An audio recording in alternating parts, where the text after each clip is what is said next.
Hi guys! So mga dito nasa Tagsibulig kay birthday ni Mama Ging o ni Daddy. So na si Loisa excited na siya nga matubukid kay lami kay dito pamati kay libre ang aircon.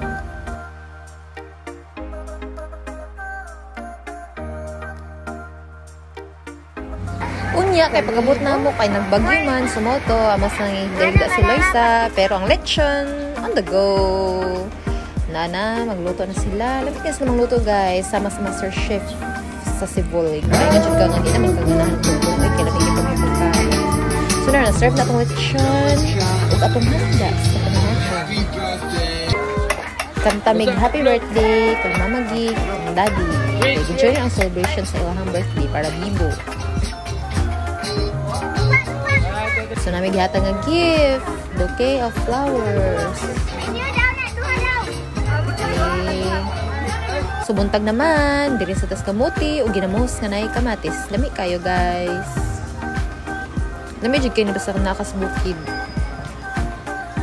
So ra nagbidjuki na sila. Singer kasi TK6 kay Jordan at sa Lilin. So lami kay kamuti ginamos parisan og tipsy. Nga bugnaw kaayo. So nanindot kay lang mga tent diri kay init man gud sa sulod sa tent.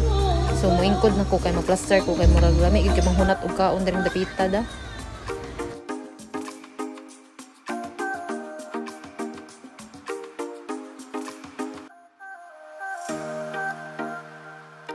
So, nara guys, nahurot na hapit akong kamuti.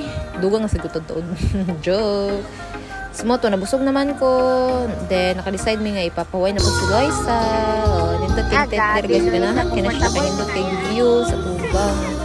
So, kumandiha, magplano sa nyo doon, mag-volleyball. Kay tsada kayong space sa gawas. O, diba? Pagawas sa singot. Nami, kaya diha magdadua guys, kay arang bugnawa. Sumoto, kaya naman naman misa mong bibo-bibo, tubog na po ni, padong sa himo. Iluyahan si Bibi sa pagsigig tinaga. Ora to, deri ako, puto, bye!